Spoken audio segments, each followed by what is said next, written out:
Bonjour et bienvenue sur BeMenu. Dans cette nouvelle formation, nous allons continuer la préparation de notre fichier Revit avant la modélisation et aujourd'hui nous allons donc voir les quadrillages, qui sont en gros le repérage de nos axes principaux de notre projet, et le géoréférencement qui est vraiment un point important si jamais on souhaite superposer deux maquettes ou autre. Allez, on voit ça tout de suite sur Revit.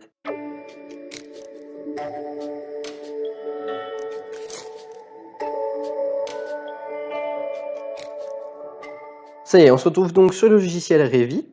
Donc normalement, vous, quand vous arrivez, vous avez une page blanche, vu que la dernière fois, nous avons configuré notre fichier avec les bonnes informations, que ce soit les unités ou encore les paramètres globaux. Donc moi, je me suis permis de déjà dessiner quelques lignes pour justement représenter un petit peu le projet qu'on va faire. Donc on peut voir, donc c'est une villa assez courante, mais compliquée en même temps. J'ai essayé de faire un truc assez sympa. Donc même si je ne suis pas architecte dans l'âme, donc excusez-moi si des architectes nous regardent. Donc en gros c'est une simple villa en L avec, on va enlever ça, avec ici une entrée en arc, avec une petite terrasse sur la toiture, une terrasse ici en extérieur, une piscine, un garage et donc une allée vers l'entrée et une allée vers la porte d'entrée du bâtiment. Donc maintenant que le projet est configuré, la première chose à faire, c'est d'aller dans Architecture, Références et faire un quadrillage.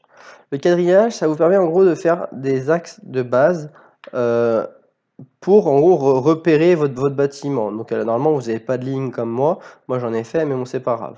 Donc comment ça fonctionne? Tout simplement, voilà, on fait 2 clics pour créer notre quadrillage.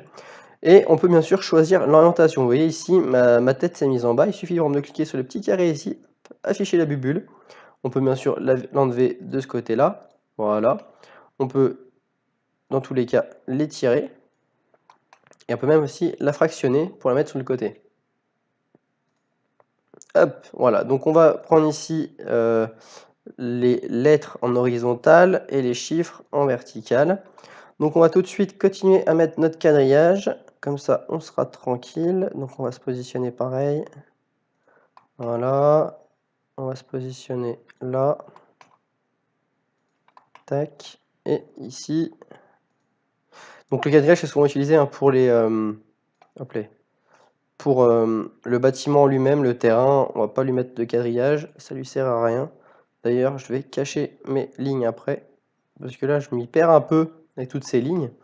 Donc ça, vous avez vu, il a continué. Donc j'ai pu laisser la A, donc il a fait B, C, D. Sauf qu'il les a pas mises là où je voulais.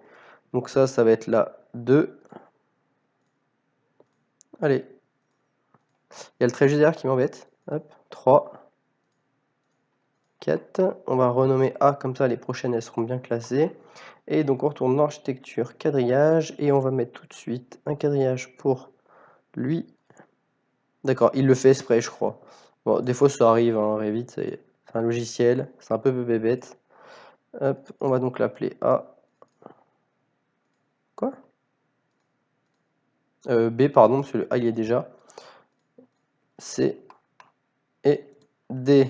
Ok, on va donc enlever toutes ces lignes. Alors pour ça, je sélectionne tout le monde. On va sur le filtre en bas à droite et je vais sélectionner que mes lignes. Hop, hop. Et on va faire clic droit, masquer l'élément. Voilà, comme ça on est tranquille. On a un quadrillage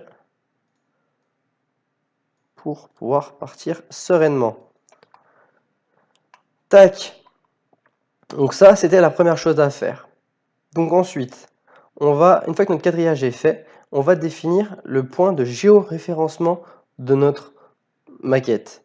À savoir, le géoréférencement, c'est-à-dire que si jamais on est plusieurs à travailler sur notre projet, voilà, par exemple ici c'est notre villa, j'ai donc défini mon quadrillage principal de ce bâtiment, et ensuite je vais le passer à des collègues qui, eux, par exemple, il y en a un qui va faire le béton, un qui va faire les réseaux, un qui va faire tout ce qui est second œuvre, etc., etc. Et donc il va partir sur une même base.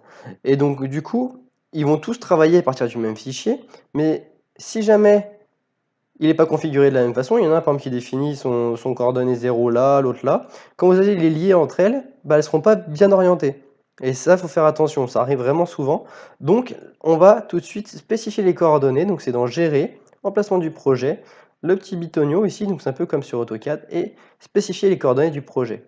Et on va tout de suite, du coup, choisir. Donc, en plus, il va me faire mentir s'il ne va pas vouloir. Donc on va, le mieux en fait, c'est de faire quand on a déjà quelque chose. Donc là, je vais juste créer une ligne. Donc en gros, j'ai fait le raccourci LI. En gros, c'est des lignes classiques, hein, c'est des voilà, elles sont en mode caché parce qu'on peut choisir ici le type, enfin des lignes classiques, si tu veux bien, s'il te plaît.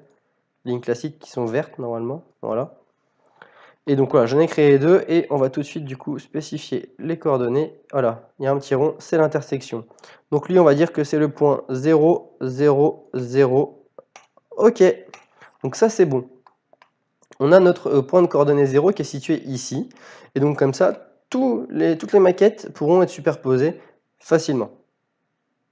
Et voilà, c'est tout pour cette formation. J'espère qu'elle vous aura été utile et qu'elle vous aura plu. N'hésitez pas à laisser un petit pouce bleu, un commentaire et bien sûr de partager la vidéo. Ça fait toujours plaisir, ça ne coûte rien et ça aide grandement la communauté de Bimenu à se développer. Bien sûr, n'hésitez pas à venir faire un petit tour sur notre site et notre forum. Les liens sont comme d'habitude dans la description pour justement partager, échanger autour du BIM, de Revit et d'autres logiciels, même de l'impression 3D. Donc voilà, venez faire un petit tour, il faut juste vous inscrire pour pouvoir accéder au contenu et comme ça, vous pouvez suivre toute actualité. Voilà, je vous dis à bientôt pour une nouvelle vidéo.